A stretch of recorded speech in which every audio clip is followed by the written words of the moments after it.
Good evening everyone. आज हम आपके लिए क्लास 12th का lesson number first volume first ठोस अवस्था लेसन नंबर है फर्स्ट ठोस अवस्था। आज हम इसके बारे में पढ़ेंगे क्योंकि पहले आप जान चुके हैं कि ठोस क्या होता है, सॉलिड क्या होता है। थोड़ी सी चर्चा हम इसके पहले का कर देते हैं। अभी तक आपने मैटर के बारे में पढ़ा होगा। मैटर के बारे में आपने पढ़ा तो सॉलिड, लिक्विड एंड गैस, ये मैटर की तीन फॉर्म के बारे में आपने पढ़ा था। तो ये मैटर जो पदार्थ होता है, ये पदार्थ के तीन फॉर्म पढ़े गए, सॉलिड, लिक्विड एंड गैस। तो सॉलिड में हमें ये बताया गया कि इसका वॉल्यूम एक फिक्स होगा, इसकी साइज फिक्स होगी, इसका आयतन फिक्स होगा और इसके नंबर ऑफ मॉलिक्यूल्स इधर उधर टकराएंगे नहीं, मोशन में नहीं होंगे। बात करते हैं लिक्विड की, तो लिक्विड की ये बताया गया कि इसका वॉल्यूम फिक्स होता है, इसका आयतन फिक्स होता है, लेकिन इसका आकार नहीं फिक्स होता। इसका आकार फिक्स नहीं होता। ये जिस भी पात्र में रखा जाता है वो उसका आकार ले लेता है। और गैस की बात की गई कि इसका न तो आयतन निश्चित होता है और न ही आकार। तो ये मान लिया जाएगा कि इसका न तो वॉल्यूम फिक्स है और न ही साइज फिक्स है।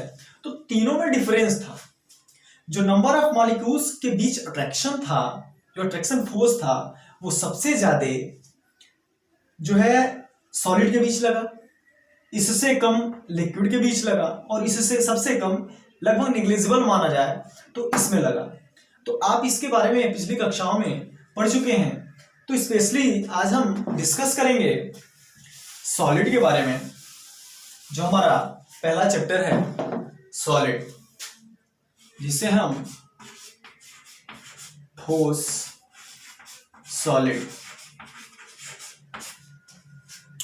ये सॉलिड जो ठोस है, अब अभी मैंने बताया कि वॉल्यूम फिक्स होता है, इसके साइज फिक्स होती है।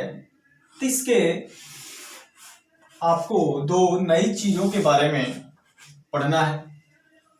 एक है जिसे हम ठोस को, जो सॉलिड को डिवाइड किया गया, इसको दो पार्ट्स में डिवाइड किया गया, जिसे एक हम क्रिस्टलीय कहते हैं,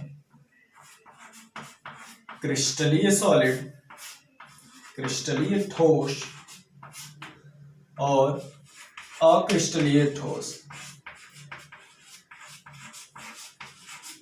क्रिस्टलीय ठोस और अक्रिस्टलीय ठोस, इसे हम इंग्लिश में क्रिस्टलाइन,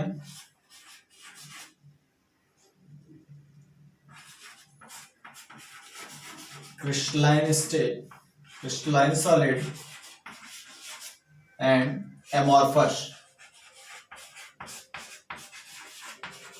एमॉर्फस सॉलिड के नाम से जानते हैं। तो ये क्रिस्टलीय ठोस और अक्रिस्टलीय ठोस, what is the main difference between them? तो हम आज इसके बारे में बात करेंगे कि वो क्या मुख्य अंतर है कि सॉलिड को दो भागों में बांटा गया। कोई तो रीजन होगा कि सॉलिड को इनके आकार, इनकी आकृति के आधार पर कैसे बांटा गया, क्या किया गया। आइए हम चर्चा करते हैं। तो क्रिस्टलीय ठोस को अगर देखा जाए तो नंबर ऑफ मॉलिक्यूल्स जो होते हैं वो एक फिक्स डायरेक्शन में होते हैं, एक फिक्स शेप में होते हैं, और जो इनकी ज्यामिति होती है वो लगभग फिक्स होती है। जो क्रिस्टलीय, अगर हम डिफाइन करें इसको कि ये क्या होते हैं, तो हम कह सकते हैं कि इनकी ज्यामिति फिक्स होती है। पहली चीज, इनको जो ज्योमेट्री होती है, ज्योमेट्री जो होती है फिक्स्ड होती है। 100% की बात नहीं की जाए, लेकिन फिक्स होती है। जो इनका मेल्टिंग पॉइंट होता है, मेल्टिंग पॉइंट वो भी फिक्स होता है। इनका मेल्टिंग पॉइंट भी फिक्स होता है, यानी कि गलनांक, इनका गलनांक भी फिक्स होता है। गलनांक से रिलेशन ये है कि ज्योमेट्री और मेल्टिंग पॉइंट से रिलेशन हम बताना चाहते हैं कि ज्योमेट्री से मतलब ये है, बात करते हैं ज्योमेट्री में आकार होता है तो ये लगभग किसी एक निश्चित शेप में होते हैं। अगर ये इस शेप में है तो रेगुलर पे ये इस शेप में देखे जा सकते हैं। जैसे आपने चीनी का टुकड़ा देखा हुआ, इसका एग्जांपल है चीनी, नमक, ये इसके क्रिस्टल बनते हैं। अभी आप 11th में क्रिस्टल्स के बारे में पढ़े होंगे, तो इसके इस प्रकार से क्रिस्टल बनते हैं। तो चीनी को अगर हम तोड़ते हैं, ये एक रेगुलर शेप में होते हैं, ये एक रेगुलर, चाहे किसी भी, अगर बात ऐसे की जाए, इनके शेप की बात की जाए, तो ये एक रेगुलर शेप में, हर एक नंबर ऑफ मॉलिक्यूल्स एक रेगुलर शेप में होते हैं, यानी कोई ना कोई इनकी संरचना एक फिक्स संरचना बनती है, जिसके द्वारा हम इसको डिफाइन कर सकते हैं और कह सकते हैं कि ये क्रिस्टल है। इसकी बात की जाए कि इसको कैसे गलनांक इसका फिक्स्ड है। अगर हम एक बर्फ का टुकड़ा लेते हैं, जैसे कि एक बर्फ का टुकड़ा लेते हैं और कहते हैं कि इसे 100 डिग्री सेल्सियस पे हम हीट करते हैं तो ये पिघल जाता है, ये वाटर के फॉर्म में आ जाता है, तो इसे हम एक क्रिस्टलाइन सॉलिड के रूप में ले सकते हैं। सॉलिड तो है वाटर, इसे क्रिस्टलाइन सॉलिड के रूप में ले सकते हैं। लेकिन कुछ ऐसा होता है, जैसे इसकी ज्योमेट्री फिक्स होती है, इसकी तुलना में इसकी ज्योमेट्री फिक्स नहीं होती, इसके नंबर ऑफ मॉलिक्यूल्स कुछ ऐसे नजर आते हैं। और क्रिस्टलेट सॉलिड में, एमॉर्फस सॉलिड में इसकी संरचना कुछ ऐसे नजर आती है। तो इसकी संरचना के आधार पर हम इसे कह सकते हैं कि ये अक्रिस्टलेट ठोस है। अभी मैं एग्जांपल के द्वारा आपको समझाने की कोशिश करूंगा कि what is the main difference between them, कि कैसे हम इसको डिटरमाइन कर सकते हैं कि ये एमॉर्फस है और ये क्रिस्टलाइन सॉलिड है।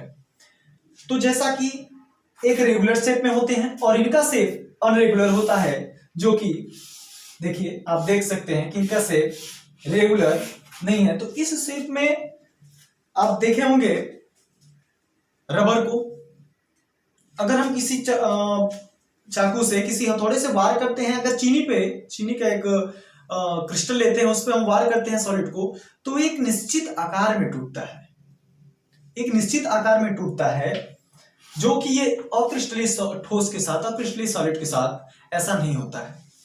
अगर हम बात करते हैं इसमें, सबसे मोस्ट एग्जांपल इसका रबड़ है, या प्लास्टिक्स की बात करते हैं, तो प्लास्टिक्स में ये एमॉर्फस सॉलिड में आते हैं प्लास्टिक्स, क्योंकि प्लास्टिक्स को अगर हम एक ब्लेड से या एक चाकू से काटे तो वो एक निश्चित आकार में नहीं कटता। अगर हम काटते हैं और इसे काटते जाए तो किसी इरेगुलर शेप में कटता जाता है। तो इरेगुलर शेप में कटता जाता है, तो उसकी बात हम करेंगे। लेकिन बात अगर करते हैं कि इरेगुलर शेप की तुलना में ये रेगुलर शेप, अगर इसमें हम इलेक्ट्रिसिटी को या किसी प्रकाश को गिराते हैं तो ये एक रेगुलर शेप में दिखेगी, इधर से गिराया तो इधर आएगी, इधर से गिराया तो इधर आएगी। लेकिन अगर इसी पे हम इलेक्ट्रिसिटी फ्लो कराते हैं, चाहे कुछ रे डालते हैं, तो ये इरेगुलर शेप में रे आएगी। बात करते हैं कि अक्रिस्टलीय जो इनका गलनांक होता है वो फिक्स नहीं होता है। जैसा कि आप एग्जांपल के द्वारा ले सकते हैं कि अगर किसी प्लास्टिक को हम गर्म करते हैं, इसे हीट करते हैं, हीट करने पे क्या होता है, हीट करने पे वो पहले पिघलेगा, वो और नरम होगा, और नरम होते होते वो एक ऐसी स्थिति आएगी, एक ऐसे टेम्परेचर पे जैसे जैसे उसका टेम्परेचर बढ़ता जाएगा वो पिघलने की अवस्था में आएगा। तो हम कह सकते हैं कि डायरेक्ट फॉर्म में तो हमारे अक्रिस्टलीय जो क्रिस्टलेट ठोस है वो डायरेक्ट फॉर्म, जैसे वाटर का एक आइस ले लें, हम आइस को सेंटीग्रेड पे गर्म करें तो उसे क्या होता है कि डायरेक्ट फॉर्म में वाटर बन जाता है। लेकिन इसके साथ ऐसा नहीं होता, ये पहले नरम होता है, गर्म करने पे ये नरम होता है, फिर पिघलना शुरू होता है।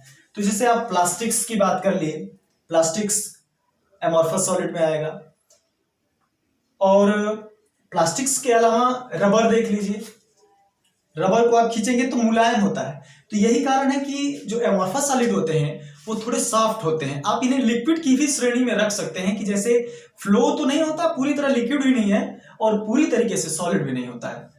ये होते हैं अक्रिस्टलीय ठोस। अब इसमें बात करें नमक, चीनी, ग्रेफाइट, हीरा, ये सब जो आते हैं वो क्रिस्टलेट सॉलिड के रूप में आते हैं, क्रिस्टलाइन सॉलिड के रूप में आते हैं। और प्लास्टिक्स, रबर्स, ये सब सारी चीजें एमोर्फस सॉलिड के रूप में आती हैं। तो इसमें हो सकता है अगर आपको डिफाइन करना पड़े कि क्रिस्टलीय ठोस किसे कहते हैं और अक्रिस्टलीय ठोस, तो आप ये बता सकते हैं कि इसके नंबर ऑफ जो मॉलिक्यूल्स होते हैं वो रेगुलर शेप में एक दूसरे के ऊपर फिक्स होते हैं, और इसमें इसके जो अवयवी कण होते हैं, जो नंबर ऑफ मॉलिक्यूल्स होते हैं, जो अवयव होते हैं, वो एक दूसरे के व्यवस्थित नहीं होते हैं, इनका शेप अनियमित होता है, व्यवस्थित नहीं होता है। तो आप इन दोनों में ये डिफरेंस दे सकते हैं। तो आज की क्लास में क्रिस्टलीय और अक्रिस्टलीय के बारे में हम लोग पढ़े। अब इसके बाद बात